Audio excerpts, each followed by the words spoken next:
So chapter 10 is called A Different Kind of Party Girl. And much like the previous chapter, this one's kind of all over the place. I'm not exactly sure what the through line is for all of the stories, but we'll try to cover this as best we can. A lot of it is basically talking about recognizing that she is a person of privilege and access, but still deserves the respect, of being in the room, because she uses that expression a lot.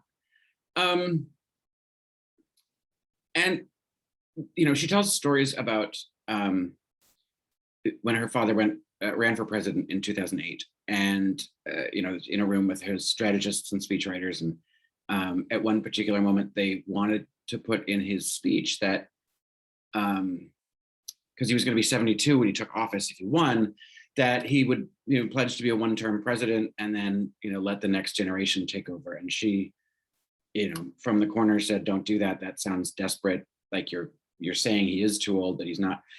I actually agree with her. So of course his team hated her for speaking up. She was a 22-year-old college student at the time, and her dad agreed with her, took the line out of that speech, and she says that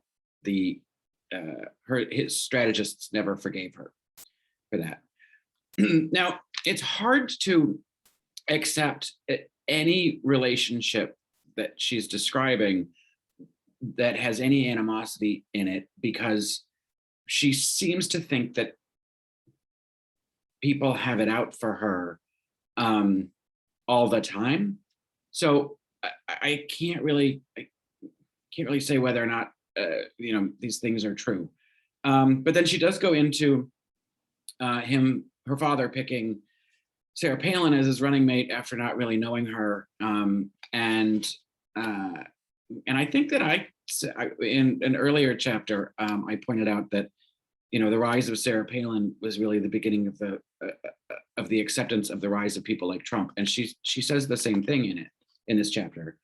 And as much as she talks about the Palins and Sarah and being on the campaign trail with them, and how Willow and Levi were not very pleasant people.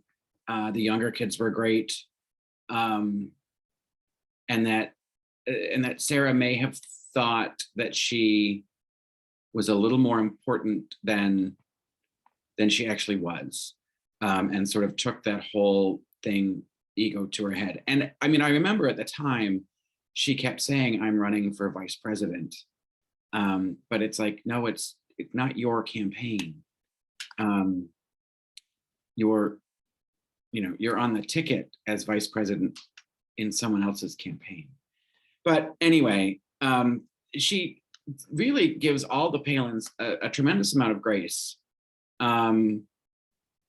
with no ill will. I mean, she drops a bunch of insults along the way. It's very passive aggressive, but also says she harbors no ill will, and wonders if that whole experience didn't kind of ruin their lives, which looking at what's happened to them since, you could make a case for that. I mean, they've had some financial success, but they've also had a whole lot of personal troubles. So that was just interesting, because she just spent a lot of time talking about that. And she also talked about how that campaign was so civil, and how much she respected her father for how he treated Obama, and how he defended Obama even to his own supporters, to make sure that people knew that you shouldn't fear a presidency of Barack Obama, that this campaign is simply about a difference of opinion on fundamental ways that the government should work. I mean, I remember that they were both very gracious to each other, and she points out that that's sort of an end of an era in politics, and she's unfortunately correct about that as well. Um, and I don't think it's from a standpoint of all of the players not wanting a civil campaign and a civil process, but there are enough players who are in the game now that are simply there to be disruptive and to get the next quotable line that someone can throw up on their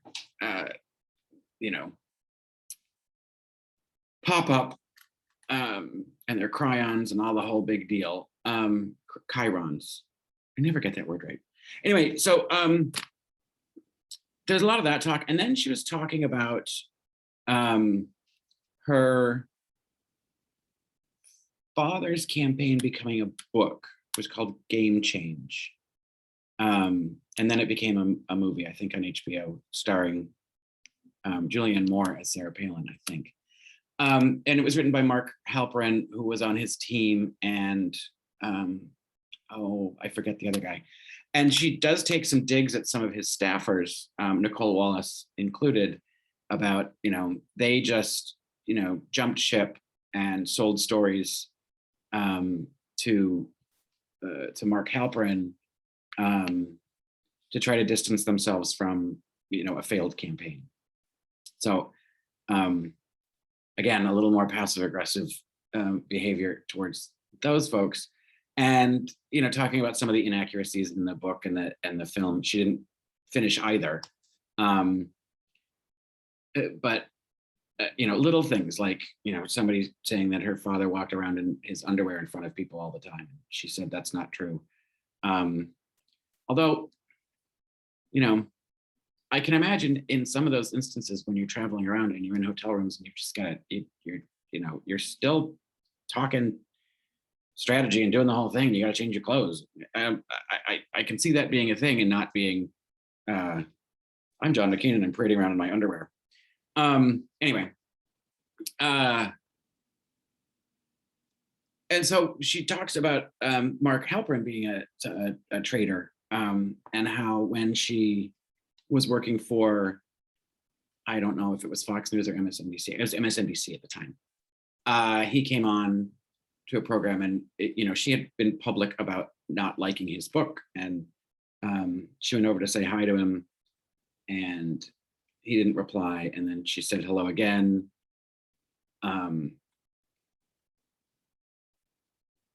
And then, something along the lines of, are we going to have a problem here?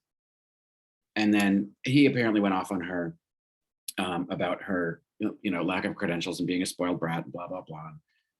She talks about that moment of, never realizing how,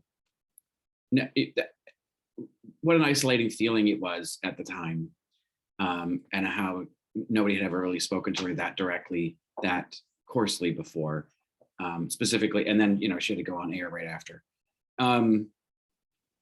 And she uses this point. Some staffer came in and, sort of broke the whole thing up and put them on separate corners or whatever. And, she had talked in the last chapter a little bit about cancel culture and how terrible cancel culture is, and people should be allowed to make mistakes, and there should be, opportunity for redemption. But then she, uses that as an example to say, if I saw this happening, if I were the bystander, I would probably record the whole thing and put it on TikTok, because she loves the accountability, or not TikTok, on Twitter, because she loves the accountability and the immediate availability of accountability that the internet provides. After just complaining in the last chapter about how the internet's terrible and we're canceling everybody for useless things. So, and it was just an odd juxtaposition of her, hatred of cancel culture, and the internet, but then now saying what a handy and useful tool it would be to you know, sort of discredit someone she doesn't like. She talked a lot about sexism and how she was raised by a father. She didn't like talk about her mother a lot. She was raised by a father who had such great respect for women, and she was treated the same as her brothers, and that she didn't really experience sexism until she got to the workplace and was surprised, and then says, "How was I not more prepared for this?" Over and over again in this book. Why was I not prepared? You know what? We're not prepared for everything. You're you have to learn as you go. We all do it. But yeah, but she wasn't prepared. And there, my dog's gonna bark on the inside now. I think he's hungry.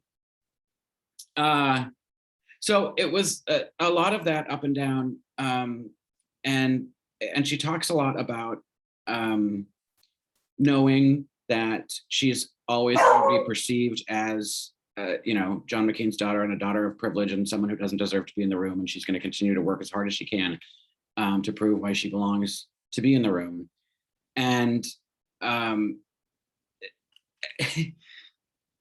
it's funny because I mean she says a lot of the right things, like that seem very self-aware, but then she doesn't realize how her demeanor and her behavior belie the things that she says she knows. So it's just a weird hypocrisy, I guess, that she's at least aware enough to be able to say these things out loud, but not aware enough to not behave in a way that actually perpetuates those thoughts about her. But it does sort of end with this whole, a different kind of party girl, which is the name of the chapter, talking about, when during the campaign and she was in her 20s, getting caught, going out and drinking and, kind of being a loudmouth. And I'll tell you what, I don't remember her being discussed during the campaign, or I don't remember anything about her like until she showed up on The View. I mean, she was there. She was, you'd see her on stage and stuff, but I don't remember her being such tabloid, fodder as she presents it in this chapter. And so her father sat her down and told her, you have to decide what kind of life you want to live. Is it going to be one of, of partying? And if you want the world to see you doing that, they'll never take you seriously. So that's when she decided to do, to be in public less and to be more serious. I think that decision may have led to her misunderstanding the lesson, because I feel like when she says I decided to be more serious, it made her less fun and it made her more of a bitch to be around. I think that she mistakes that whole idea of that perception that unless she's a hard ass, she's not going to be respected. And I don't think that was the way to go. But there are a lot of layers of protection that she has built up. It is clear, and that her vision of how she's seen is not very accurate. And there's a lot of, I think, work to figure that out for her. And I think it would make her a lot happier to do a little bit more of that self-investigation, and stay out of the public eye for a bit, to remove that need for approval and authentication, because if she can't give it to herself, she'll never find it anywhere else.